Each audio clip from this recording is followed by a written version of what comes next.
اندھی گلی کا سایہ، خوفناک کہانی۔ پہلا منظر، پراسرار گلی۔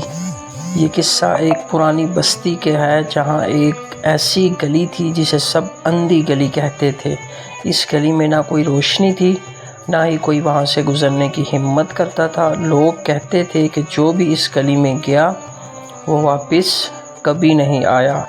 رات کے وقت جب پورے محلے میں سناٹا ہوتا تھا، اس گلی سے عجیب سی سرگوشیاں آوازیں، بچوں کے رونے کی آوازیں، کبھی ہنسنے کی آوازیں، عجیب و غریب خوفناک قسم کی سحر انگیز آوازیں آتی تھیں۔ لوگوں نے کئی بار مولوی صاحب کو بلایا، تعویذ لکھوائی، دھونی دی، مگر اس گلی کا خوف کبھی کم نہ ہوا۔ دوسرا منظر، احسن کی ضد۔ احسن ایک نوجوان تھا، بہادر، ضدی اور تجسس رکھنے والا۔ وہ ہمیشہ دوسروں کو کہتا، ڈرنا بزدلوں کا کام ہے، بھوت پریت کچھ نہیں ہوتے۔ ایک دن اس نے اعلان کیا، میں آج رات اندھی گلی میں جا کر دیکھوں گا کہ وہاں آخر کیا ہے۔ سب نے اسے منع کیا مگر احسن نہ مانا۔ تیسرا منظر، سناٹا اور سایہ۔ رات کے 12 بجے احسن اندھی گلی میں داخل ہوا۔ ہاتھ میں ٹارچ تھی، دل میں عجیب سی گھبراہٹ۔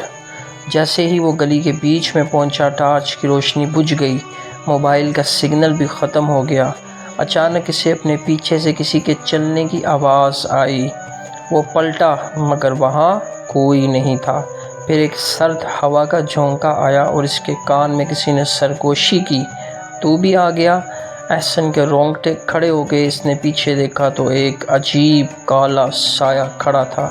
اس کی آنکھیں سرخ، دانت باہر نکلے ہوئے، ہاتھ لمبے، ناخن عجیب و غریب پڑے ہوئے۔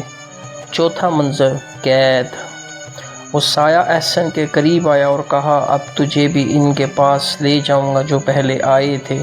احسن نے بھاگنے کی بہت کوشش کی مگر اس کے پاؤں زمین میں دھنسنے لگے۔ اس کی چیخیں سنائی دی مگر کوئی بچانے والا نہ تھا۔ اندھی گلی نے ایک اور شکار کر لیا۔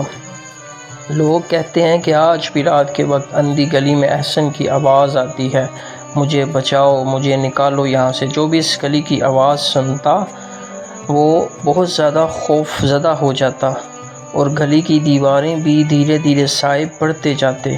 اگر کبھی کسی پرانی بستی میں جائیں جہاں خوفناک معاملات ہو تو وہاں آپ جانے سے پرہیز کریں، کیونکہ ایسی خوفناک جگہوں پر کچھ بدروحوں کے سائے ہوتے ہیں جو انسانوں کے لیے بہت زیادہ خطرناک ثابت ہوتے ہیں۔